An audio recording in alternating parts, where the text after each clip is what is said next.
प्रिय मित्रों, अपना दोस्त जी के चैनल पर स्वागत है। हिंदी साहित्य का द्विवेदी युग चल रहा था। इस वीडियो में आज अपन द्विवेदी युग के प्रमुख कवियों के बारे में पढ़ेंगे। इसके पिछले पार्ट 1 में महत्वपूर्ण कवियों को पढ़ लिया था। इस वीडियो में मुकुटधर पांडेय, लोचन प्रसाद पांडेय, राय देवी प्रसाद पूर्ण, गया प्रसाद शुक्ल सनेही, श्रीधर पाठक, राम नरेश त्रिपाठी, नाथूराम शर्मा शंकर जैसे द्विवेदी मंडल के प्रमुख कवियों को पढ़ने जा रहे हैं। आप वीडियो को पूरा देखें और अपना दोस्त जीके चैनल को सब्सक्राइब कर ले हुए, या हिंदी साहित्य का पूरा कोर्स आपको पढ़ने को मिलेगा। तो द्विवेदी युग के कवि हैं मुकुटधर पांडेय।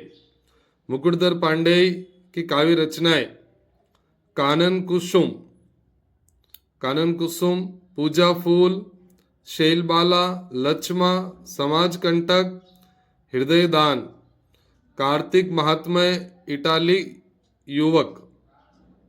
मुकुटधर पांडेय की रचनाएं हैं ये। कानन कुसुम, पूजा फूल, ये मोस्ट है। कार्तिक महात्म्य वर्तमान में ये उपलब्ध नहीं है, लेकिन इसका उल्लेख मिस्र बंधुओं ने किया है।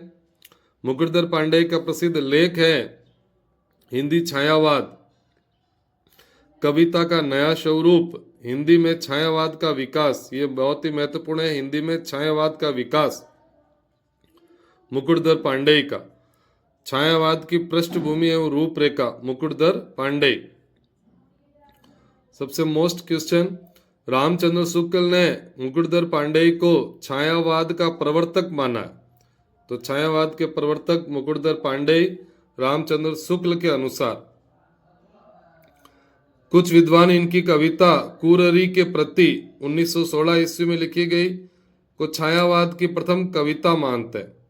तो कुररी के प्रति मुकुटधर पांडेय की है, जिसे छायावाद की प्रथम कविता माना जाता है।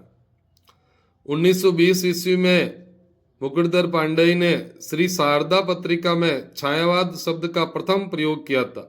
यह भी बहुत ही मोस्ट फैक्ट है कि छायावाद शब्द का प्रथम प्रयोग किसने किया? मुकुटधर पांडेय ने।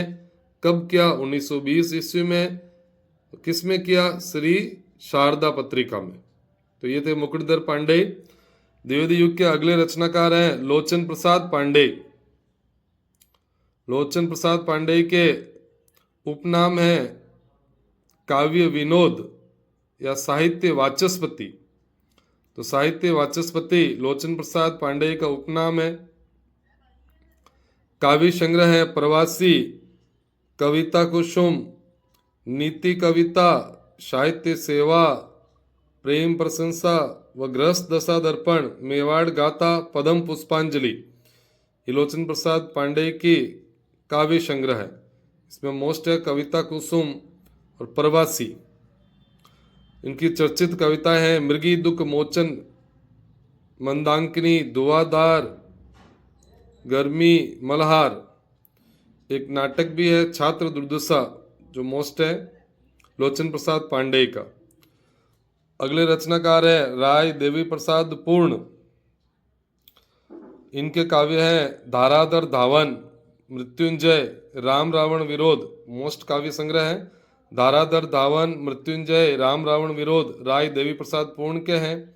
इसके अलावा प्रदर्शनी, स्वागत, स्वदेशी कुंडल, रंबा सुख संवाद, राग दर्शन, बसंत वियोग, तत्व तरंगिणी, चंद्रकला, संग्राम निदा और अमलतास। तो राय देवी प्रसाद पूर्ण।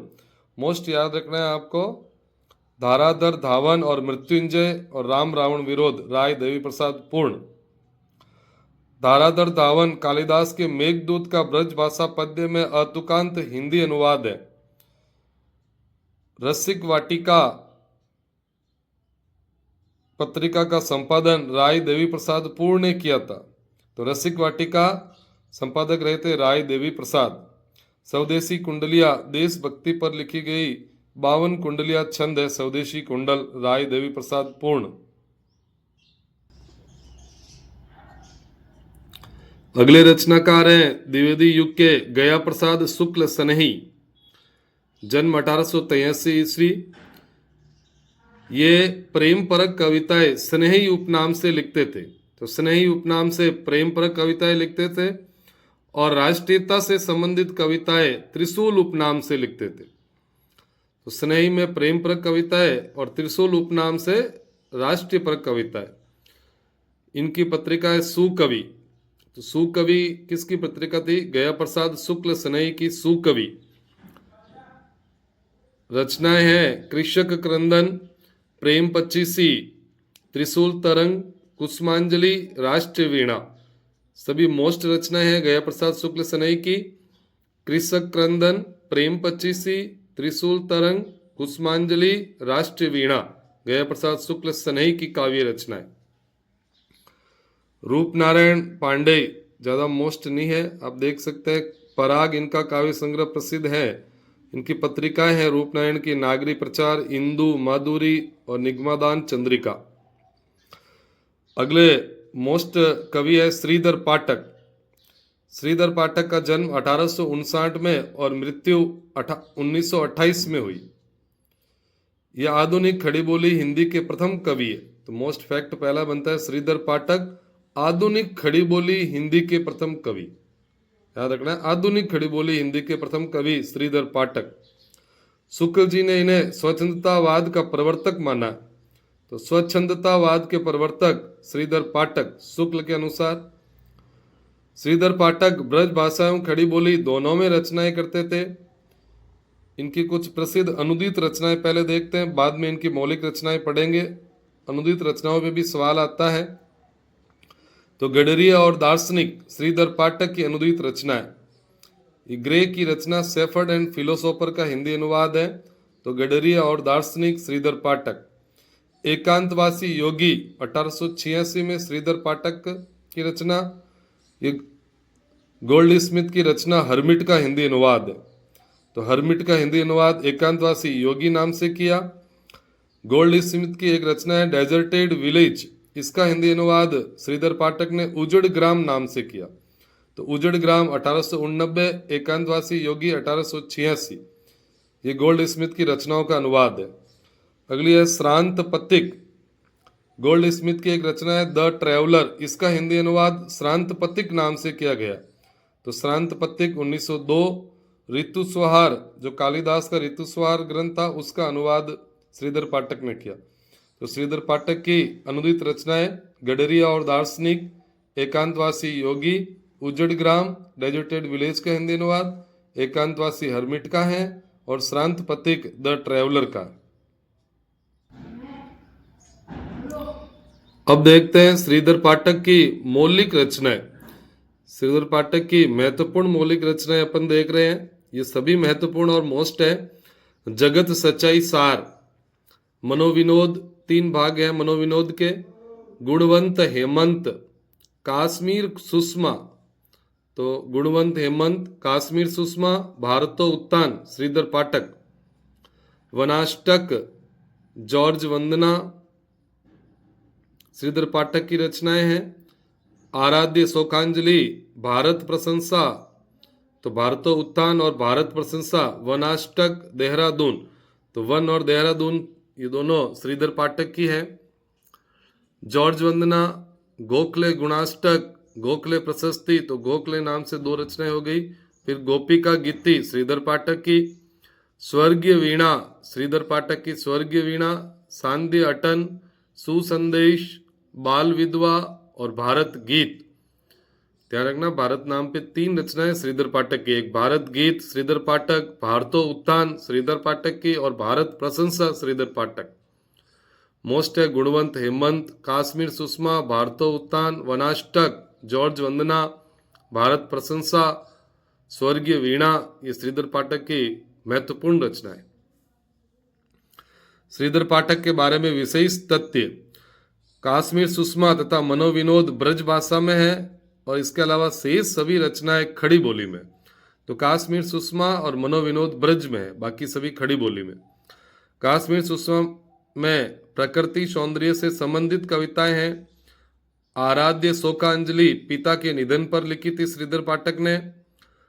जगत सच्चाई सार इनके दार्शनिक विचार हैं। स्वर्गीय वीणा एवं सुसंदेश में रहस्यवादी भावनाएं व्यक्त की गई है। हिंदी में गांव को कविता का विषय सबसे पहले श्रीधर पाठक ने बनाया था। खड़ी बोली आंदोलन के समर्थक श्रीधर पाठक थे। राम नरेश त्रिपाठी। राम नरेश त्रिपाठी की 4 फेमस रचनाएं हैं। मिलन 1917, पथिक 1920, मानसी 1927 और स्वप्न 1929। तो मिलन, पथिक, मानसी और स्वप्न, इसके एक शॉर्ट ट्रिक भी अपन याद रख सकते हैं। मिला पथिक मानसी से सपने में, तो मिला पथिक मानसी से स्वप्न में। तो मिलन, पथिक, मानसी और स्वप्न राम नरेश त्रिपाठी की है। इसके अलावा एक कविता कौमुदी भी बहुत ही प्रसिद्ध है, जिसके 8 भाग है। तो राम नरेश त्रिपाठी की कविता कौमुदी 8 भाग में लोकगीतों का संकलन किया गया। कुछ तथ्य देखते हैं। मिलन 1917 में है। विदेशी शासन से मुक्ति एवं देश के उद्धार की भावना व्यक्त हुई है। तो मिलन एक प्रबंधात्मक खंड काव्य है। पथिक 1920 प्रबंधात्मक खंड काव्य है, जिसमें उपनिवेशवाद से मुक्ति का भाव है। स्वप्न 1929 है, प्रबंधात्मक खंड काव्य है। विदेशी आक्रमणकारियों से सुरक्षा का भाव स्वप्न में है। और मानसी में देशभक्ति एवं नीति एवं प्रगति चित्रण की फुटकल कविता है मानसी 1927। तो मिला पथिक मानसी से स्वप्न में। और अंत में कविता कौमुदी 8 भागों में लोकगीतों का संकलन है। राम नरेश त्रिपाठी हिंदी में बाल साहित्य के जनक कहलाते हैं। तो बहुत ही फैक्ट है, महत्वपूर्ण याद रखना है। बाल साहित्य के जनक राम नरेश त्रिपाठी। इन्होंने वानर पत्रिका का संपादन भी किया था। स्वतंत्रतावादी कवि राम नरेश त्रिपाठी थे। अगले कवि हैं नाथूराम शर्मा शंकर। ये आंसू कवि थे तथा समस्या पूर्ति में दक्ष थे। इनकी रचनाएं आरंभ में ब्राह्मण पत्रिका में छपती थी, बाद में सरस्वती में छपने लगी। उपनाम बहुत ही मोस्ट है। नाथूराम शर्मा शंकर का सवाल बन सकता है। 3 इनके उपनाम है। कविता कामिनी कांत, साहित्य सुधाकर, भारतेंदु प्रज्ञेंदु।